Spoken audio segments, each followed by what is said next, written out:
Good morning everyone, स्वागत है आप सभी का डेली करंट अफेयर की क्लास में। जैसा कि हम डेली अपने क्लास में बेहतर करंट अफेयर को डिस्कस करते हैं, आज की क्लास में भी हम 22 मार्च के जो पिछले 24 घंटे के जो भी बेहतर करंट अफेयर है उनको डिस्कस करेंगे। आज की हमारी क्लास थोड़ा शॉर्ट रखेंगे, जो बेसिक मेन क्वेश्चन है उन पर फोकस करके बात करेंगे, और जीके की जो एडिशनल मैं इंफॉर्मेशन देता हूँ उसको आज कम रखेंगे क्योंकि क्लास हो जाती है थोड़ा लेंथी। ठीक है, बेसिकली आज का जो आपका पहला क्वेश्चन है वो ये है कि उड़ान नियंत्रण एकीकरण उड़ान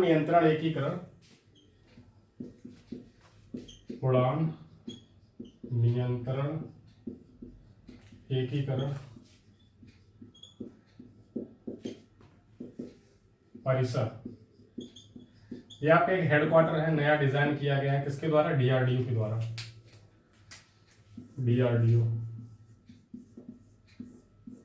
इंडिया का जो डिफेंस रिसर्च ऑर्गेनाइजेशन है, वो जो आपके डिफेंस के जो मटेरियल्स होते हैं, आपका आईटी से रिलेटेड जो भी चीज़ें होती हैं उनको डेवलप किया जाता है तो वो डीआरडीओ के द्वारा किया जाता है, और यही सारे एक्सपेरिमेंट्स करती है। जैसे आपका विज्ञान केंद्र हो गया, वेदर से रिलेटेड कोई भी चीज़ें हैं उन पर टेक्नोलॉजी है, बाकी चीज़ों के बारे में भी यही लोग जो डीआरडीओ आपका संस्थान है भारत का, वो आपकी चीजें तैयार करता है। ठीक है, तो इसका उद्घाटन किसने किया है? इसका उद्घाटन किया है आपके जो रक्षा मंत्री हैं केंद्र सरकार में, सेंट्रल गवर्नमेंट के जो डिफेंस मिनिस्टर हैं राजनाथ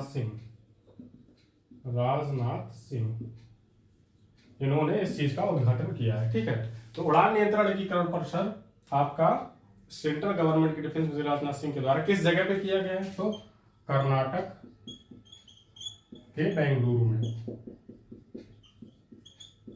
ठीक है, क्वेश्चन नोट करें, अगर करना चाहें फिर आते हैं नेक्स्ट क्वेश्चन पे तुरंत।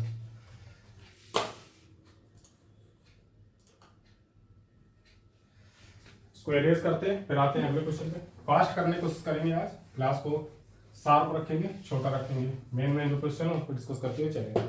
ठीक है, अगला क्वेश्चन आपका बनता है वो ये है, कैम्स क्या है? कैम्स आपका एक संस्थान है जो एनपीएस आपकी लागू हो रही है, एनपीएस नेशनल पेंशन स्कीम, जिसको 2004 में शुरू किया गया सेंट्रल गवर्नमेंट के द्वारा, स्टार्टअप के तौर पे इसको शुरू किया गया था। कैम्स इसके अंडर में काम कर रहा है, मतलब इसका ये है कि computer age management services limited के तहत जो डाटा एकत्र किया जा रहा है एनपीएस के लिए, मतलब एनपीएस में ये है कि अगर आप अपना फंड पीएफ फंड कटवाते हैं तो आपको आगे चल के 60 वर्ष के बाद 62 वर्ष के बाद जब आप रिटायर होंगे तो उसमें आपको कुछ फंड के रूप में, पेंशन के रूप में पैसा मिलेगा। तो एनपीएस के लिए जो डाटा इकट्ठा कर रहे हैं जो लोग, जो कंपनी डाटा इकट्ठा कर रहे हैं, वो आपकी कैम्स है। मतलब इसका क्या हो गया? कंप्यूटर एज मैनेजमेंट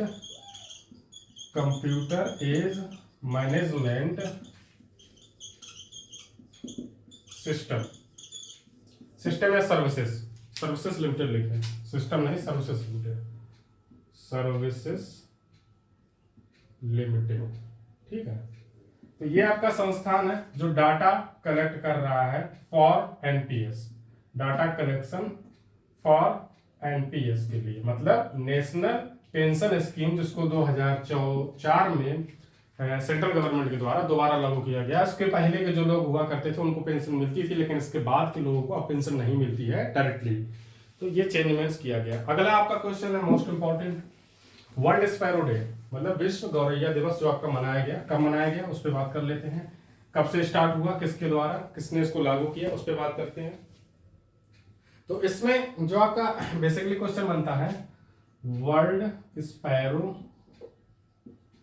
डे तो आपका ये कब सेलिब्रेट किया जा रहा है? आपका 20 मार्च को सेलिब्रेट किया जा रहा है, 20 मार्च। इसकी जो थीम है वो क्या है? इसकी थीम है लव स्पैरो। कब से इसको स्टार्ट किया गया, शुरू किया गया, किसके द्वारा? स्थापना मोहम्मद दिलावर है, एक व्यक्ति है जिनका the nature for ever society, इनका एक संस्थान है the nature for ever society. Writing पे थोड़ा आज देख लें, थोड़ा बेसिक पे मैं लिख रहा हूं तो समझ में आ रहा होगा, कोई दिक्कत नहीं है। The nature for ever society, इसकी जो संस्थापक है मिस्टर दिलावर मोहम्मद। ठीक है, इनके ही द्वारा ये प्रस्ताव पारित किया गया और उसी दिन से वर्ल्ड स्पैरो डे मनाया जा रहा है। 20 मार्च को पहली बार कब मनाया गया? 2010 को। लेकिन उसके बाद आपका 2011 से 21 मार्च को लगातार ही 2011 से 21 मार्च को लगातार ही 21 मार्च से इसको लागू कर दिया गया 2011 में, और 20 मार्च को लगातार ही ये दिन मनाया जा रहा है वर्ल्ड स्पैरो डे। जो स्पैरो गौरैया होती है आपकी विलुप्त की कगार पर पहुंच गई है, और उसको बचाने के लिए, कार्य करने के लिए, जागरूक करने के लिए लोगों को इस डे को सेलिब्रेट किया जा रहा है। ठीक है, चलते हैं नेक्स्ट क्वेश्चन पे। अगला भी आपका डे वाला क्वेश्चन है। आज डे के क्वेश्चन है वो ज्यादा है, तभी मैं सोच रहा हूँ जल्द से जल्द आपके क्वेश्चंस कवर करवा दिए जाए जो है बेसिक। और पीडीएफ आपको लिंक, वीडियो के लिंक के डिस्क्रिप्शन में मिल जाएगी, वहां से आप डाउनलोड कर लें। बाकी मंथली पीडीएफ आपको एक साथ दिया जाएगा। ठीक है, तो अगला जो आपका क्वेश्चन है वो है international forest day. International forest day ये कब मनाया जा रहा है? इंटरनेशनल फॉरेस्ट डे बेसिकली आपका 21 मार्च को मनाया जाता है। 21 मार्च किसके द्वारा? तो यूनाइटेड नेशन जो आपका है, यूनाइटेड नेशन असेंबली, यूएनए के द्वारा। कब से स्टार्ट हुआ है? तो आपका मार्च में घोषित किया गया 2012 में। 2012 मार्च यूनाइटेड नेशन असेंबली है उसके द्वारा इसको घोषित किया गया। इस बार का इसका थीम क्या है? तो इस बार का जो इसका थीम है वो है, थीम पे बात करें तो वन और सतत उत्पादन और खपत। वन और सतत उत्पादन खपत। ठीक है, तो ये आपका हो जाता है, पूरा क्वेश्चन सॉल्व हो जाता है। कमेंट बॉक्स में कमेंट करके बताएं। मैं बता चुका हूं आपको यूनाइटेड नेशन असेंबली किसका पार्ट है, किसकी स्थापना कब हुई, इसके हेडक्वार्टर कहाँ है, और इसके इस समय अध्यक्ष कौन है, जरूर बताएं कमेंट बॉक्स में। अगला आपका आता है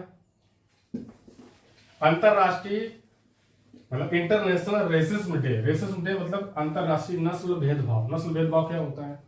पहले तो क्वेश्चन लिखें, शॉर्ट में लिख रहा हूं, अंतरराष्ट्रीय नस्ल भेदभाव दिवस। भेदभाव दिवस, ठीक है। तो अंतरराष्ट्रीय नस्ल भेदभाव दिवस, इसको कब सेलिब्रेट किया जा रहा है? इसको भी 21 मार्च को मनाया जा रहा है। इसकी थीम क्या है? इसको भी 21 मार्च को सेलिब्रेट किया जा रहा है। इसकी थीम क्या है? थीम पे बात करें, थीम हो जाता है थोड़ा इंपॉर्टेंट क्यों हो जाता है? क्योंकि आपके ये पेपर में जरूर पूछा जाएगा। Voices for action, voices for action against racism, against racism. तो इसको मैं अभी आपको एक्सप्लेन करूंगा रेसिज्म का मतलब क्या होता है। ठीक है, तो 1979 में इसको शुरुआत किया गया यूनाइटेड नेशन ऑर्गेनाइजेशन द्वारा, यूएनओ के द्वारा 1979 में इसको स्टार्ट किया गया था। ठीक है, इसको स्टार्ट किया गया। तो इसका रिलेशन कहां से? इसका रिलेशन है 1960 में दक्षिण अफ्रीका के सार्प विले, एक जगह नाम है दक्षिण अफ्रीका में जिसका नाम है सार्प विले। वहां पर जो रेसिज्म के खिलाफ एक कानून पास किया गया, उस कानून के विरोध में लोग प्रदर्शन कर रहे थे। जैसा आपका किसान आंदोलन हो रहा था, तो वहां की जो दक्षिण अफ्रीका की पुलिस थी, उन्होंने वहां पे फायरिंग की उन लोगों के ऊपर, और वहां पे 60 से अधिक लोग मारे गए। उस चीज को सेलिब्रेट करने के लिए, मतलब उसका विरोध करने के लिए अंतरराष्ट्रीय नस्ल भेदभाव दिवस मनाया जाता है 21 मार्च को। इसकी थीम क्या है? Voices for action against racism. Racism का मतलब ये होता है कि आप किसी भी व्यक्ति के साथ रंग रूप या फिर किसी अमीरी गरीबी किसी भी तरीके से, जो कि फिजिकल बॉडी से रिलेटेड या फिर सोशल से रिलेटेड या फिर कल्चर से रिलेटेड, तीनों रूप से आप किसी भी व्यक्ति का भेदभाव नहीं कर सकते हैं, उसका समाज में बहिष्कार नहीं कर सकते हैं। ये इसी वजह से रेसिज्म डे मनाया जाता है। इसी को नस्ल भेदभाव बोलते हैं। जैसा कि दक्षिण अफ्रीका और यूएसए में अभी आपने देखा होगा कि एक व्यक्ति को पुलिस ने पकड़ा, वो ब्लैकिश पीपल था दक्षिण अफ्रीका से, तो उसकी डेथ हो जाती है। उसके हेड पे पुलिस ने वाले ने पैर रख रखा था, उसका वीडियो वायरल हुआ। तो उसी की वजह से सेव ब्लैक पीपल एक इनिशिएटिव चलाया गया जिसको बहुत से बड़ी सेलिब्रिटीज हॉलीवुड से लेके कई लोगों ने उसको सपोर्ट किया। तो अंतरराष्ट्रीय नस्ल भेदभाव दिवस उसी चीजों के विरोध में मनाया जाता है। किसके द्वारा? यूनाइटेड नेशन ऑर्गेनाइजेशन के द्वारा। ठीक है, क्वेश्चन क्लियर हो गया होगा। चलते हैं अगले सवाल पे। तो कोल्ड रिस्पॉन्स 2022 ये क्या है? अगला जो आपका क्वेश्चन है, कोल्ड रिस्पॉन्स 2022।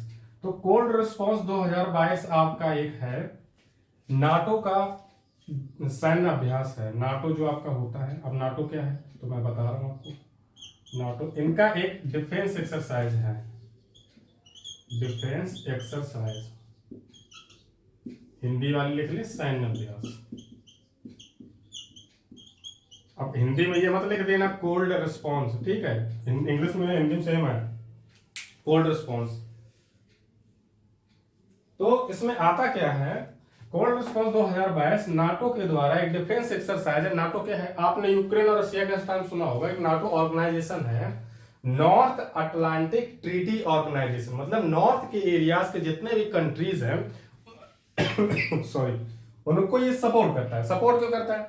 क्योंकि रसिया जब रसिया नहीं था, रसिया जब यूएसएसआर हुआ करता था, रसिया ना होकर, रसिया जो आपकी कंट्री है वो पहले जब यूएसएसआर हुआ करती थी, तो उस वक्त जब यहाँ पे ब्रेक डाउन हुआ, यूएसएसआर खत्म हुआ, अलग अलग हो गए देश सारे, तो यहां से जो देश अलग हुए उन्होंने नाटो को ज्वाइन, उन्हीं देशों ने मिलकर नाटो की स्थापना की, मतलब नॉर्थ अटलांटिक ट्रीटी ऑर्गेनाइजेशन। इसकी वजह क्या थी? इसकी वजह ये थी, रसिया ने सीधे सीधे तौर पे ये बोला था कि जितने भी देश मुझे छोड़कर जा रहे हैं, इस यूएसएसआर को खत्म कर रहे हैं, उन देशों को मैं आगे कभी बख्शूंगा नहीं, उनसे मैं बदला जरूर लूंगा। उसी का नतीजा आज यूक्रेन और रसिया का वार भी है, ठीक है।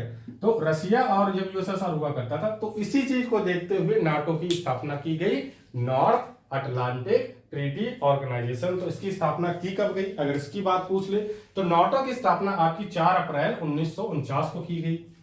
4 अप्रैल 1949 में इसकी स्थापना की गई। इसका हेडक्वार्टर आपसे पूछ लिया जाए तो हेडक्वार्टर आप कहां बताएंगे? वाशिंगटन डीसी में इसकी स्थापना की गई। और इसका जो हेडक्वार्टर है ब्रुसेल्स में है, सॉरी, हेडक्वार्टर इसका जो है ब्रुसेल्स में है। तो ब्रुसेल्स कहां का, मतलब एक वो है जगह है, ब्रुसेल्स आपकी कहां की जगह है? एक बेल्जियम देश है, वहां की एक जगह है, बेल्जियम एक देश है, वहां की एक जगह है, हेडक्वार्टर हो गया। 4 अप्रैल 1949 हो गया। इसके अंतर्गत कितने टोटल देश आते हैं? कोल्ड रिस्पॉन्स में कितने देश भाग लेंगे? तो 27 देश टोटल है जो भाग लेंगे, और वो सारे मतलब जो है नाटो के सदस्य भी हैं, ठीक है। तो आपसे डायरेक्ट क्वेश्चन पूछा भी जा सकता है। अगला आते हैं मोस्ट इंपॉर्टेंट, समझ में आ गया होगा यूएसएसआर और रसिया का जो कॉन्सेप्ट था उसी से रिलेटेड होके दोनों जब अलग अलग हुए तो सीधा यही मतलब रखें कि रसिया, यूएसएसआर जब टूटा, रसिया की उत्पत्ति हुई, तो वहां से नाटो भी निकला।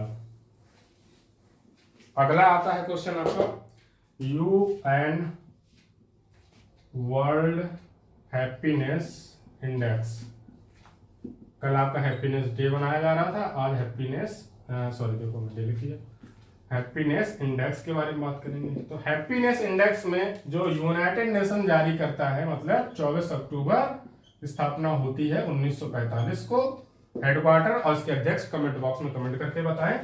और वर्ल्ड हैप्पीनेस डे जो आपका, सॉरी हैप्पीनेस डे ही बार बार आ रहा है, वर्ल्ड हैप्पीनेस इंडेक्स जो आपकी है सूचकांक है, विश्व खुशहाली सूचकांक जिसको बोला जाता है, इसमें इंडिया की स्थिति क्या है?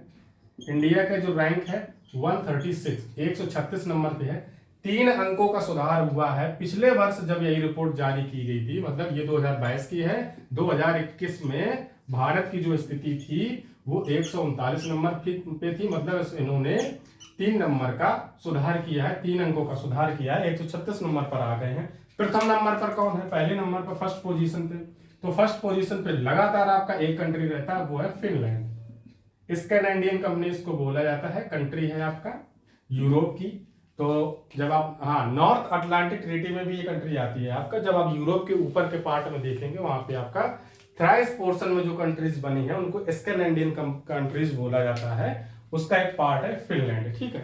तो रिपोर्ट का ये कौन सा भाग है? 10वां भाग है, 10th नंबर की रिपोर्ट ये जारी की गई है। हो गया होगा क्लियर। चलते हैं नेक्स्ट क्वेश्चन पे। अगला क्वेश्चन है आपका स्पोर्ट्स आइकन। भारत की तरफ से एक स्पोर्ट्स आइकन चुने गए हैं, किस सरकार ने चुना है उस पर बात कर लेते हैं। तो भारत की तरफ से आपके स्पोर्ट्स आइकन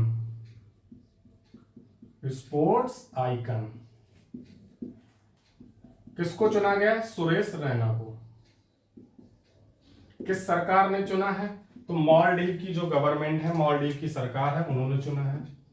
मालदीव गवर्नमेंट ने इनको, सुरेश रैना को स्पोर्ट्स आइकन के रूप में चुना है। इनको ये अवार्ड दिया गया। इनकी खेल के क्षेत्र में जो इनकी उपलब्धियां हैं उसकी वजह से उनको ये अवार्ड दिया गया। इसमें कुल 18 लोगों को नामांकित किया गया था। उसमें दक्षिण अफ्रीका के कैप्टन भी थे, उनको भी नामांकित किया गया था। तो ये आपका क्वेश्चन डायरेक्ट था, बिल्कुल डायरेक्ट।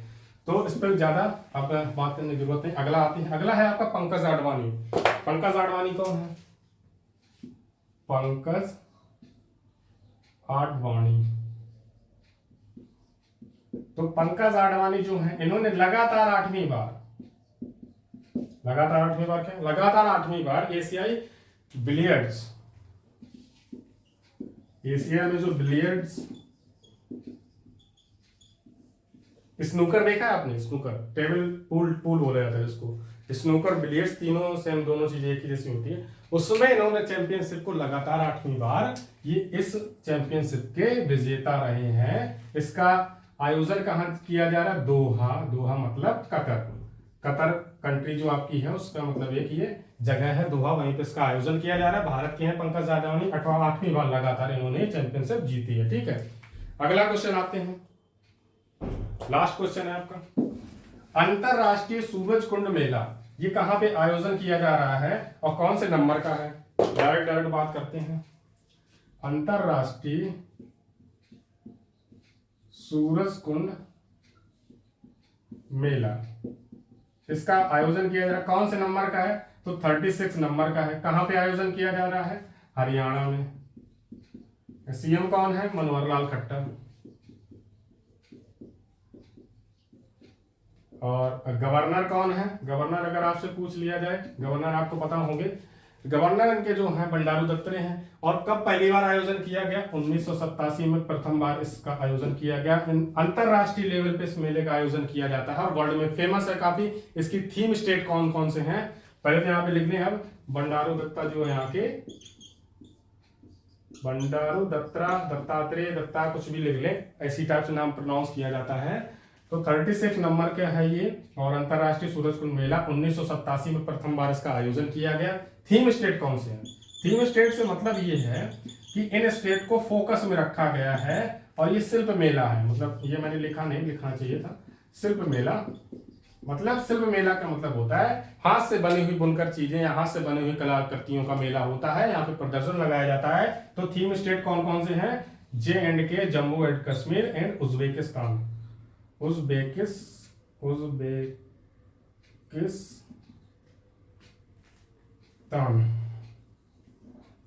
देख ले, शायद गलत लिख दिया है, देख ले, स्पेलिंग का मिस्टेक हो सकता है, कोई दिक्कत नहीं। उज्बेकिस्तान है, इस पे फोकस करें। जम्मू एंड कश्मीर, उज्बेकिस्तान आपके थीम स्टेट है। ठीक है, ये आ गया थीम स्टेट। हो गया अंतरराष्ट्रीय सूरज कुंड मेला, शिल्प मेला होता है, 36 नंबर का है, हरियाणा में आयोजन किया जा रहा है। हरियाणा के सीएम कौन है? मनोहर लाल खट्टर। गवर्नर कौन है? बंडारू दत्तात्रेय। 1987 में इसका प्रथम बार आयोजन किया गया था। ठीक है, तो सारे क्वेश्चन आपके हो गए क्लियर। शायद मैं इन मिस्टेक मैंने यहाँ पे 36 लिख दिया क्योंकि एक क्वेश्चन इसके पहले और था जिसमें 36 एडिशन था, मैंने उसकी वजह से लिख दिया है, वही दिमाग में था, 35 लिखे यहाँ पे। ठीक है, मिस्टेक ऑफ टाइम, सॉरी। तो ये हो गया आपका करंट अफेयर का क्लास। शॉर्ट वीडियो रखा, तेजी से सॉल्व किए, डेली कोशिश करेंगे और तेजी से सॉल्व करें ताकि आपकी क्लास बिल्कुल क्रिस्प 15 मिनट की या 15, 16, 17 इतने मिनट की रहे तो आपके लिए फायदेमंद रहता है। ठीक है, काफी बच्चों को कमेंट आया पिछली क्लास 1 घंटे की होगी तो काफी दिक्कत हुई उसमें, और उसमें मुझे भी लग रहा है कुछ क्वेश्चन बीच में स्किप हो गए क्योंकि जो लाइट की वजह से एरर हो रही थी उसकी वजह से शायद 1-2 क्वेश्चन स्किप भी हो गए, बट वो क्वेश्चन आपके पीडीएफ में ऐड थे, आप पीडीएफ से कवर कर लें। ठीक है, कोई दिक्कत नहीं है, इसी वजह से पीडीएफ होना बहुत जरूरी होता था। तो ये आपकी आज की वीडियो हो गई, बाकी मिलते हैं आपसे शाम को नई क्लास में, तब तक के लिए साइनिंग ऑफ, गुड बाय।